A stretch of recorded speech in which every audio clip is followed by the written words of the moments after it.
baon, di papasok na ako sa eskwelahan. Huy, kumakahingi ng baon, parang may utang ako sa'yo. Bilisan mo na, Nay, malilit na ako. Alam mo ba, nak, kami dati wala kaming baon. Bakit ko dun? Dati, nung nag-aaral pa ang nanay, ang ulam ko bago pumasok sa eskwelahan ay asin.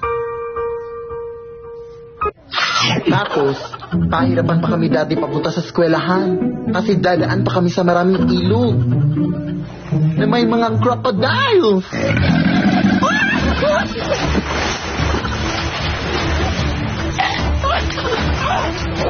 Yung mga tsinelas din namin dati ay gawa sa dahon ng saging. Hindi ko rin makakalimutan na hindi ako makapag-aral ng mabuti kasi wala kaming ilaw. Tapos may mga aswang pa.